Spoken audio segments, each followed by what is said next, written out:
Story 1. I left behind a dead man's switch in the company workflow when I sensed I was about to be bullied into quitting. First of all, the story is a bit older, but I will keep stuff rather ambiguous at times just for my own safety. I don't know how much my company can find out. I hope I can put it into words so everyone understands, especially as English is not my first language. Also, there will be a TLDR at the bottom. Also, there are some Google translations in this, so please be merciful. So, let's get started. I started working in logistics at a company that builds things. That was just as COVID was starting, actually. When I started, we were 5 people in the team, but one of the guys quit soon after. This is important because it was a very good insight into how my department operates when they don't need or want a certain someone around. They will not outright fire you, since then they have to pay you a severance. But instead, they will bully you into quitting. I saw pretty much the whole package, excluding them from meetings and important events, putting them down in public, lecturing them, never noticing good work done, but always making sure everyone knows about work that is poorly done, drowning someone in work and then berating them when they inevitably can't keep up. It was outright childish at times. I didn't register it at the time, but it was a really valuable lesson for later. I was put in charge of managing our overseas suppliers, among other things. About half of our material came from overseas, most of that from China. While it seems like a big task for someone new, it wasn't done out of malice. Genuinely, everyone believed we were going to get a guy in China for the Chinese supplies, then I'd be left for the handful of others. It seemed fair. But we never got that guy for China, and I was left with all overseas suppliers. Another important thing is that just in this project, the company had decided to change the workflow for overseas suppliers. This is because due to COVID, the price of shipping containers had exploded. To explain it as simply as possible, previously the suppliers were responsible for filling our containers and bringing them to the harbour. We were responsible for picking them up from the harbour and bringing them to us. However, due to demands and many other things, sometimes we just needed 2 or 3 pallets of parts where a dozen or more could fit inside a container. So, we were shipping a lot of air. The new workflow would have the suppliers bring the parts to an external warehouse, one in the US, one in China. Then we would load them into containers to get the containers as full as possible, and then bring them to the harbour and then into our plant. This way, we needed to rent far fewer containers. This complicated things because it erased the direct contact from us to the suppliers. And there was no official method how we were going to keep in contact with suppliers, tell them how many parts we need, how to package them, if there were any changes requested, etc. During that time, I was left mostly alone to deal with it, and I set up a system with Excel. It was mostly manual, rather simple, but it worked well.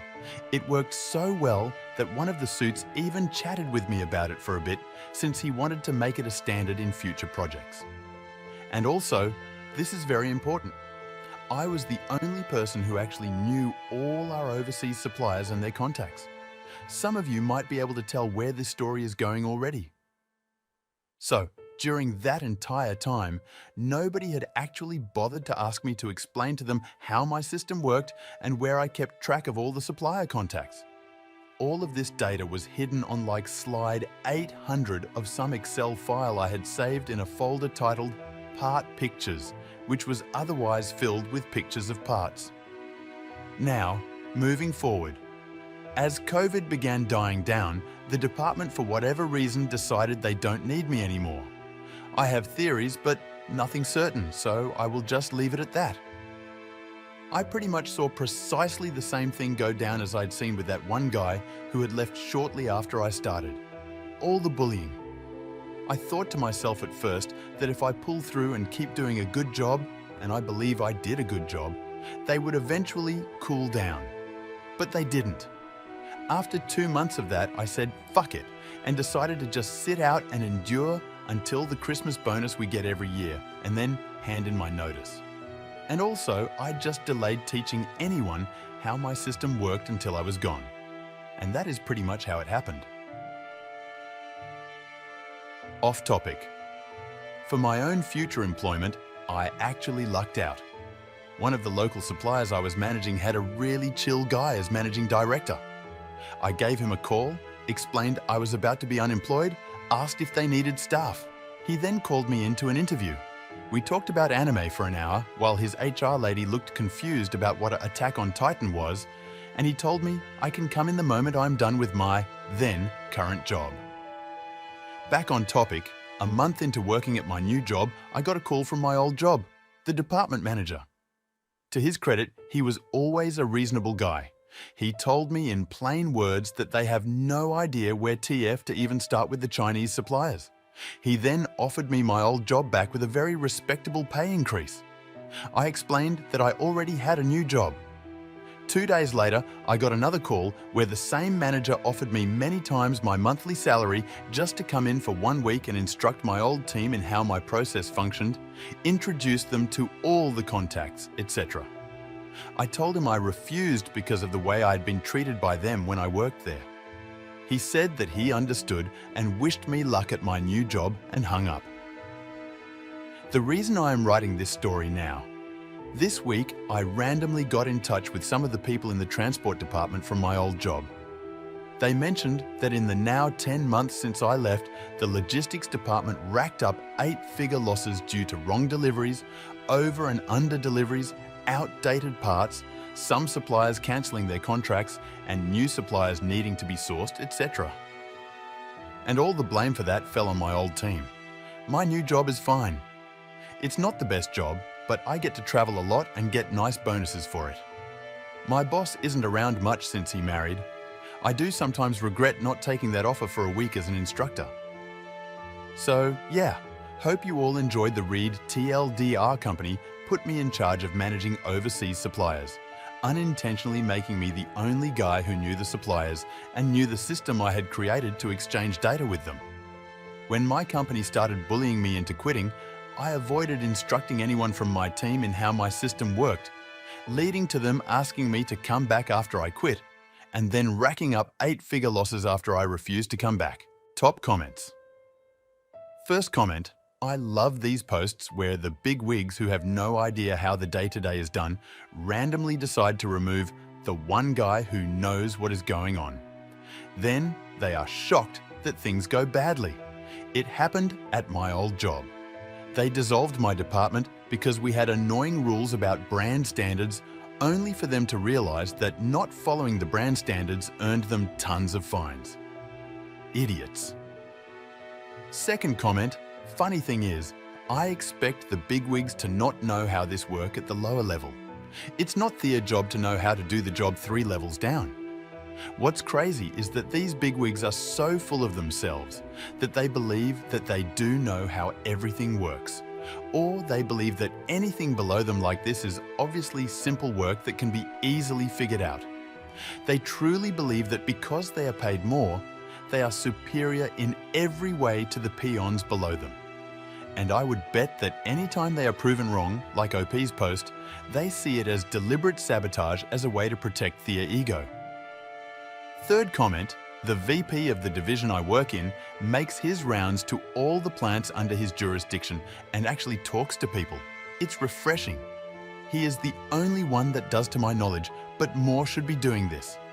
Not just sitting in their corporate office. Fourth comment, pure guess on my part, but was he promoted from within? It seems like that is when you are more likely to have upper MGMT that actually gets it. And just as important, knows what they don't know. It's the outside hires that feel so important and superior that just make things miserable for those below them. Not always, just that feels more common. Story 2. Tifu by being an AH on internet and causing a stranger to get divorced. I'm cross-posting this from Tifu. I'm really not a mean person and genuinely felt terrible for destroying a marriage. But the lovely users thought I should post here, though I didn't mean for the revenge to go to this level by any means. I don't even know if I meant for revenge at all. But here we are. 42F, Tifu big time. 2 weeks ago, on a random Thursday morning, at like 1 AM, someone starting shooting off fireworks in my neighborhood. I've been having bouts of insomnia and was finally able to get to sleep, and I had to get to wake up at 4 a.m. for a meeting 2 hours away that I had to be at for 8 a.m. I was pissed, and so were my dogs. I love fireworks, but think there's a time and a place. Thursday morning at 1 a.m. is not it. I posted to the neighbourhood FB group a few hours later during a coffee break about people that set off fireworks at 1 a.m. midweek. After I make the long drive home, I check my FB. Some guy comments that I can't sleep because I'm a fat pig. Now, I'm chubby, but not sloppy fat. Plus, I just lost the equivalent of a fully grown male wombat or 54 North American grey squirrels. So I feel fucking awesome about myself. This is where I may have really fucked up. I respond to the guy, who was maybe mid to late 30s as very early 40s, about the same age group as me. I write in a comment beneath his, "Listen guys" name, "I'm sorry I had to end things, but I just didn't have the same feelings. What you're saying now is just hurtful and mean. Please stop sending me messages, and commenting on my FB posts is just a pathetic way to contact me. I told you a dozen times already, we are done. It's over." The following day, I had to get to the airport for an out-of-country vacation that had me getting up early and leaving early as hell.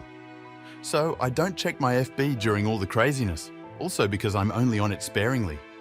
I don't live on my phone, and when I am, I'm usually on Reddit or TikTok versus FB. I could not check my FB even if I wanted. I was on a cruise, not paying $25/day for internet, and the country we visited didn't really have the greatest Wi-Fi. Besides, I was having a blast leaving the chaos of the world behind. I signed on Monday night and fuck! Apparently, people took this seriously and told his wife. She was freaking out on me, pleading for information, sending me messages. Her and his friends were deeming me. He was deeming me. It was bad. The last message was the guy saying I'm a total cunt because I refused to tell the truth and I just destroyed his life. I immediately messaged both him and his wife explaining what happened. I sent pics of me on vacation even, time-stamped. Apparently, he is a serial cheater, and when I exposed our affair, another woman exposed her affair with the husband to the wife because AP was jealous that he had yet another side chick.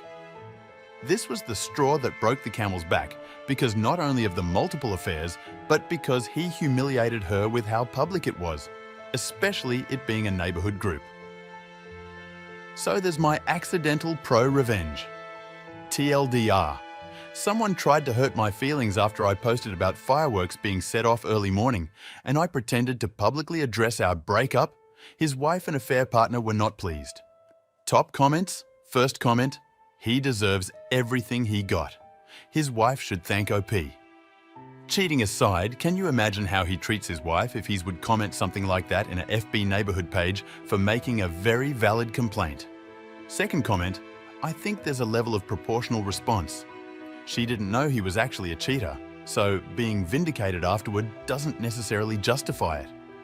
If he was actually faithful, it would be kinda messed up to cause a bunch of turbulence and mistrust in a relationship over one comment. But he wasn't, so fuck him. Third comment, if my husband was for some reason a jerk to someone online and they said this shit, I'd laugh and say he brought it on himself. I wouldn't believe he's cheating because of one post. Dude was an asshole, not only to OP, but to his wife and his AP and generally everyone. So his assholery backfired on him this time. Couldn't have happened to more deserving fella. Also, not like she hunted down the wife to out him for non-existent affair. Fourth comment, it would have been a fuck-up if the divorce had happened just because of her reply. But OP isn't responsible for the current AP blowing up. The AH guy deserved it even without the spiteful fat-shaming comment.